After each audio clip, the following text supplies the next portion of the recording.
Halo semua.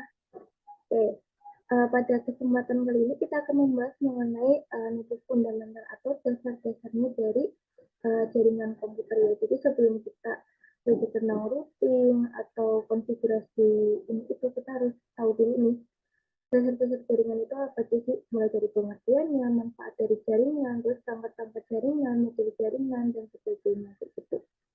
Oke, langsung aja kita next slide-nya. Nah, ini ada kata-kata ya bahwa kesuksesan adalah hasil dari kesempurnaan, kerja keras, belajar dari pengalaman, loyalitas, dan kegigihan. Jadi ya nggak apa-apa, emang kesuksesan itu emang dari kerja keras tuh. Jadi kalau kita males-malesan juga mungkin agak patut dipertanyakan ya kok bisa sukses kalau bukan dari rezeki masing-masing. Ya ini mulai dari pembahasan yang pertama itu dasar jaringan ya. Kita harus ngerti dulu nih, mungkin sebelum adanya jaringan komputer nih, kita misal mau meminta file musik kayak gitu kan, harus bertukar flash dulu. Misal kita pengen minta file musik dari teman kita si B nih, ya kita harus minta si B dulu, harus ketemuan dulu, terus harus kasih flash disknya kita ke si B ini, terus baru kita mendapatkan musik yang kita mau, itu kan. Terus misal kalau di dunia pekerjaan nih, kalau belum adanya jaringan komputer, situs meminta suatu dokumen untuk kita, nah kita harus minta dulu flash disknya dari situs ini, terus kita harus memasukkan dokumennya ke komputer kita, terus baru kalau udah di copy paste tuh di flash disk kita, baru kita ngasih ke bos kita, terus bos kita nyalin ke komputernya dia, gitu kan. Nah, itu kalau misal kita sama bosnya kita itu dalam satu lingkup kantor, itu masih mending. Nah, gimana jadinya kalau misal kitanya ini ada di daerah Jakarta, terus bosnya kita ternyata di luar Jawa. Nah, repot banget kan itu harus melakukan pemaketan ya, atau menggunakan pos kayak gitu. Nah, itu kan lebih repot. Nah, makanya dari permasalahan-permasalahan tersebut itu muncul yang namanya jaringan komputer. Jadi jaringan komputer itu mempermudah kita untuk melakukan pengiriman data tanpa harus melihat waktu, terus tanpa melihat tempat. Jadi mau sejauh apapun kita, ya mau malam, pagi, mau sore, gitu, itu bisa asal kita itu udah saling terhubung. Nah, jadi dari permasalahan tadi ya itu didapatkan pengertian bahwa jaringan komputer itu adalah sekumpulan perangkat yang terhubung dan dapat berkomunikasi dengan menggunakan aturan atau cara tertentu yang bertujuan untuk saling bertukar data dan informasi kayak gitu. Jadi istilahnya jaringan komputer itu adalah kumpulan perangkat ya, atau kumpulan komputer yang gue keberisikan emang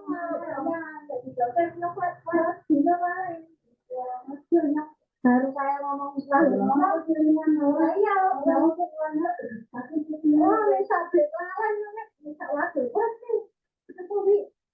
orang lu berarti orang punya kalian kabel orang jadi orang ngomong lewat Pak dokter bisa toh yang orang ini yang mau mau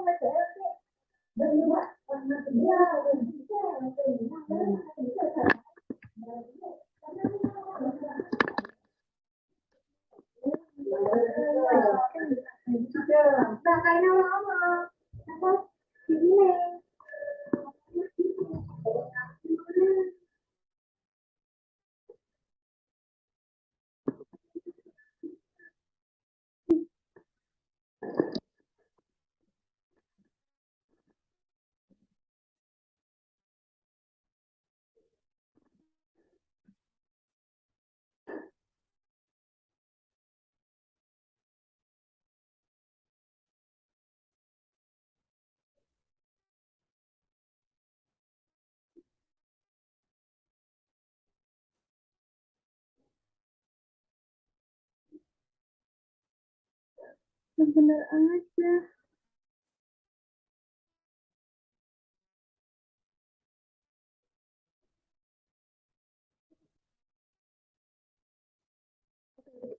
saya lanjut ya. Jadi jaringan komputer itu istilahnya kumpulan dari beberapa perangkat komputer ya. Jadi ada perangkat komputer A, B, C, dan D yang mana semua perangkat komputer itu saling terhubung. Jadi nggak cuma saling connected doang nih, tapi mereka juga bisa melakukan pertukaran informasi atau bertukar data gitu. Nah, nggak cuma bertukar data aja ya, jadi yang namanya jaringan komputer itu ya bisa sharing file, terus sharing resource atau aplikasi gitu. Nah, terus di jaringan komputer itu yang paling kecil itu adalah dua perangkat komputer yang terhubung. Jadi komputer A sama komputer B ini saling terhubung nih. Nah, itu udah dikatakan jaringan komputer tapi dengan size yang paling kecil. Nah, untuk ukuran jaringan komputer yang paling besar itu adalah internet. Jadi ya seperti yang teman-teman gunakan ya ketika ingin mengakses website atau mengakses YouTube ataupun bahkan sosial media itu menggunakan konsep jaringan komputer internet yang dimana berarti itu seluruh perangkat di dunia udah saling terhubung gitu. Untuk jaringan komputer. Oke, kita lanjut next slide-nya. Nah, ini ada beberapa manfaat jaringan komputer ya. Yang pertama, dia memungkinkan manajemen sumber daya lebih efisien, terus membantu mempertahankan informasi agar tetap handal dan up-to-date. Jadi, dengan adanya jaringan komputer ini kan berarti proses pertukaran informasinya lebih cepat, jadi lebih istilahnya itu lebih mudah untuk mendapatkan informasi-informasi secara terbaru gitu. Terus yang ketiga membantu mempercepat proses berbagi data atau data sharing. Dikatakan mempercepat ya seperti tadi ya di latar belakang ketika kita ingin meminta suatu file ke teman kita nggak harus ketemu langsung secara tatap muka, tapi ya bisa langsung dari rumah kayak gitu. Dan pengirimannya itu lebih cepat gitu dan nggak istilahnya nggak terbatas dari jarak antara kita sama teman kita untuk meminta data tersebut. Terus memungkinkan kelompok kerja berkomunikasi dengan lebih efisien. Ya, ini contohnya itu kalau di dunia industri ya, ketika atau bisa di dunia pendidikan juga. Jadi ketika kita ingin melakukan satu diskusi yang itu, ya kita nggak harus ketemu langsung sama mereka harus nyawa kafe atau nyawa tempat gitu. Tapi kita bisa menggunakan platform-platform yang memungkinkan untuk melakukan kerja kelompok gitu, kayak misalnya Zoom meeting, terus Google Meet, atau kalian bisa menggunakan Google Doc, yaitu apa namanya, teks editor yang bisa dilakukan kolaborasi apa namanya, banyak orang gitu. Jadi nggak harus download file, tapi bisa dilakukan kolaborasi secara langsung gitu. Terus membantu usaha dalam melayani klien mereka secara lebih efektif. Ya, karena jaringan komputer sendiri kan tadi sifatnya cepat gitu, langsung up to date. Jadi ya apapun proses kerja jika menggunakan jaringan komputer ya lebih efisien dan lebih efektif juga. Oke, nah selanjutnya jaringan komputer itu sebenarnya memiliki banyak jenis ya. Ini adalah jenis jaringan komputer berdasarkan geografisnya atau berdasarkan areanya. Ada yang pertama itu sebenarnya ada PAN ya, terus ada LAN. Kalau di sini kan berarti LAN, MAN sama WAN ya gitu. Tapi sebenarnya ada banyak sih, tapi yang cuman perlu kita ketahui itu paling PAN, LAN, MAN sama WAN. Yang pertama itu adalah PAN. Di sini nggak ada ya, karena PAN itu merupakan jenis jaringan komputer yang paling kecil, yang paling sifatnya itu pribadi. PAN sendiri itu kepanjangannya adalah Personal Area Network, yang merupakan tipe jaringan yang paling kecil dan sifatnya itu pribadi. Ya, jadi hanya kita aja yang bisa menggunakan jaringan itu. Nah, contohnya itu mungkin uh, ketika kita menggunakan uh, apa ya, berarti speaker Bluetooth gitu ya. Jadi jangkauannya ya antara HP kita sama speaker itu tuh nggak lebih dari 10 meter gitu. Jadi benar-benar ya jangkauan itu secara personal, secara pribadi gitu. Itu untuk contoh jaringan PAN. Terus selanjutnya itu ada jaringan LAN. LAN ini um, lebih gede ya, lebih gede dari PAN, tapi sifatnya masih lokal. Jadi kepanjangan dari LAN sendiri itu adalah Local Area Network. Itu adalah jaringan komputer yang memiliki cakupan area yang ya masih kehitung kecil juga sih, karena kan sifatnya masih lokal, tapi nggak sepersonal PAN tadi. Tuh. Nah, jadi pada tipe jaringan ini, jarak komputer satu sama lain itu cukup berdekatan. Contohnya nih, kalian pasti pernah masuk ke namanya lab komputer kan? Nah, biasanya lab-lab komputer itu mereka saling terhubung dan dimana membentuk jaringan yang sifatnya LAN, Local Area Network gitu. Terus kita lanjut ke MAN. Nah, ini yang LAN. MAN ini kepanjangannya Metropolitan Area Network. Jadi dia itu sebenarnya ya kumpulan-kumpulan dari jaringan LAN. Jadi jaringan LAN 1, LAN 2, LAN 3 yang saling terhubung itu membentuk jaringan MAN. Kayak gitu. Nah, jaringan MAN itu kalau untuk pengertiannya adalah suatu jaringan komputer yang dapat mencakup area yang lebih luas ya daripada LAN tadi dan menggunakan teknologi yang lebih canggih gitu.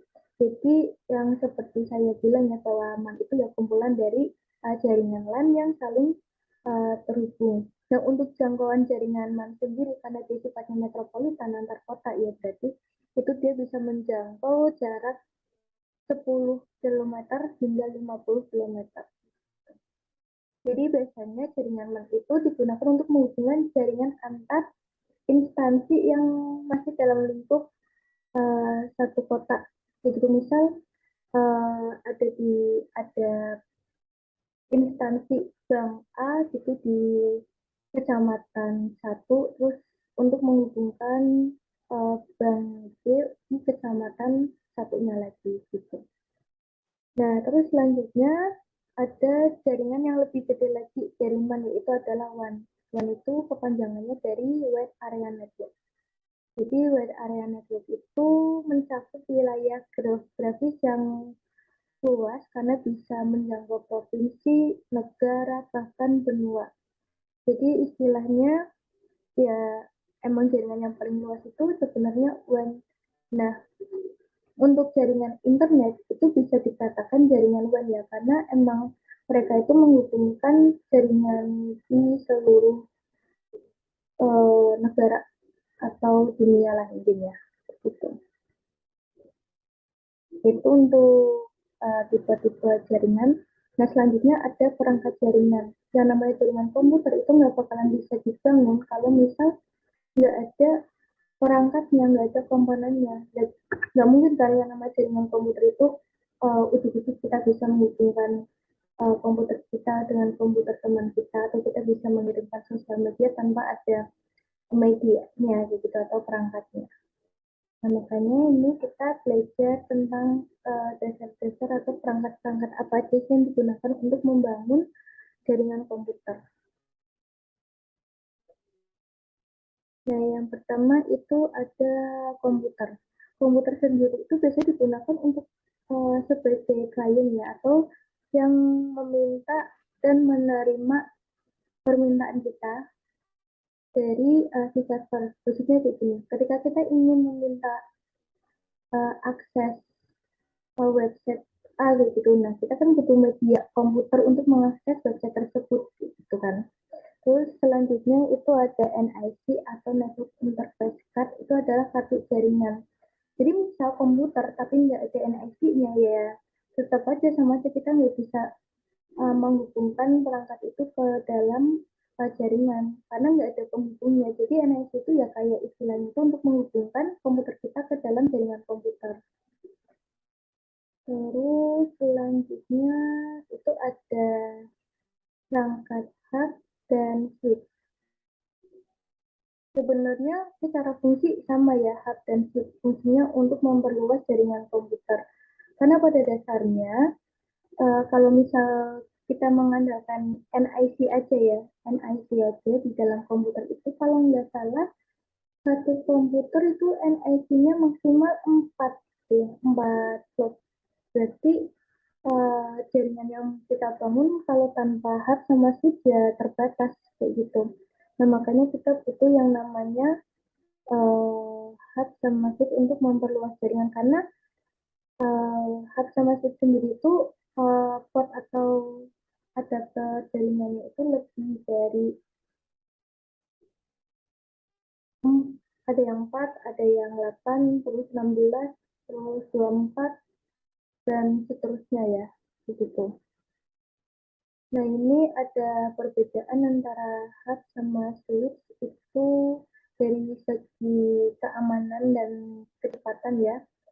Jadi kalau misal hub itu dia melakukan pengiriman datanya itu secara broadcast gitu. Jadi ketika komputer A ingin mengirim data ke komputer B, dia mengirim datanya itu ke semua port yang terhubung gitu. Jadi melakukan broadcast. Jadi harusnya komputer A kirimnya ke komputer B aja, tapi dia mengirim ke semua port gitu. Nah, kalau switch itu dia nggak broadcast tapi langsung aja misalnya dari perangkat A ke perangkat B. Ya udah nyampe A langsung ke B, nggak mampir-mampir ke port lain atau jalur yang lain gitu. Makanya dari segi teknik pengiriman antara hub sama switch ini, dari segi keamanan ya lebih aman switch, kecepatan juga lebih cepat switch. Karena kenapa dibilang aman switch itu nggak mampir-mampir, kalau hub itu ngirim ke semuanya ya, ke semua port yang udah terhubung. Terus dibilang cepat switch karena ya udah dia nggak membagi trafik jadi langsung lurus aja gitu. Nah sedangkan hub itu dia harus membagi trafiknya ke jalur lain yang masih aktif. Itu untuk hub sama switch. Terus selanjutnya ada perangkat repeater. Jadi repeater sendiri itu fungsinya untuk memperkuat sinyal. Gitu. Jadi misal biasanya kalau untuk perangkat repeater sendiri itu untuk perangkat-perangkat yang modelnya wireless, perangkat yang modelnya wireless. Jadi ketika kalian ingin terhubung atau mengkoneksikan jaringan kita ke jaringan wireless, tapi ternyata sinyal yang kita dapat ini kurang mantap nih, masih dikit lah sinyalnya. Nah itu kita bisa menggunakan repeater untuk mendapatkan sinyal yang lebih kuat lagi. Kayak gitu. Jadi fungsinya repeater itu untuk menerima sinyal yang kemudian itu meneruskan kembali sinyal yang diterima dengan kekuatan yang sama. Terus selanjutnya ada perangkat namanya bridge. Bridge itu kalau Indonesia-nya kan jembatan ya karena emang fungsinya itu dia sebagai jembatan ya antara jaringan LAN gitu. Jadi misal ada jaringan LAN 1 sama jaringan LAN 2. Nah, ketika ingin menghubungkan jaringan LAN 1 sama LAN 2 itu bisa menggunakan bridge untuk menghubungkan kedua jaringan LAN tersebut. Gitu. Terus selanjutnya itu ada router. Nah, router ini fungsinya untuk menghubungkan dua jaringan atau lebih ya, atau lebih jaringan, misal 5 jaringan atau 10 jaringan yang berbeda. Begitu. Misal ada jaringan 1, jaringan 2, jaringan 3, jaringan 4. Sebenarnya kan mereka nggak bisa saling terhubung karena kan beda jaringan atau kayak istilahnya beda circle gitu ya. Misal jaringan 1, jaringan 2, jaringan 3. Jaringan 3 itu memang ada jaringan 1 itu sebenarnya nggak bisa karena ya nggak ada istilahnya itu yang menghubungkan jaringan yang berbeda itu. Nah makanya kita perlu yang namanya perangkat router ya nanti kita bahas lebih lanjut tentang router dan di mana di dalam prosesnya router itu kita ada namanya routing. Nanti kita bahas di sesi selanjutnya. Terus selanjutnya itu ada kabel ya. Ini kalau memang dalam pembangunan jaringan kita menggunakan kabel, sebenarnya kan ada dua tuh, ada wireless sama kabel. Kalau wireless itu berarti artinya tanpa kabel. Nah, mungkin di dalam dasar jaringan ini kita lebih fokus ke kabel-kabel dulu ya. Ada banyak macamnya. Yang pertama itu ada parsial, terus fiber optik sama twisted pair. Kalau parsial itu lebih buat telepon ya, untuk menghubungkan jaringan yang sifatnya itu dia telepon. Terus ini ada fiber optik, berarti dia untuk menghubungkan jaringan yang menggunakan pencahayaan kaca. Terus ada twisted pair juga. Kalau fiber optik itu dia jarak maksimalnya adalah 2 kilometer. Kalau misal UTP itu cuma 100 meter. Kalau faksial itu 500 sampai 600 meter. Jadi cocoknya itu ya untuk telepon, CCTV maupun TV seperti itu. Jadi bisa dikira-kira nih kalau untuk membangun jaringan yang sifatnya jauh itu menggunakan fiber optik atau twisted pair gitu. Kalau misal jauhnya lebih dari 1 kilometer sih bagusnya pakai fiber optik ya, karena biasanya twisted pair ini digunakan untuk membangun jaringan lokal. Karena kan kalau lokal area kan paling nggak nyampe lebih nggak nyampe atau lebih dari 100 meter gitu.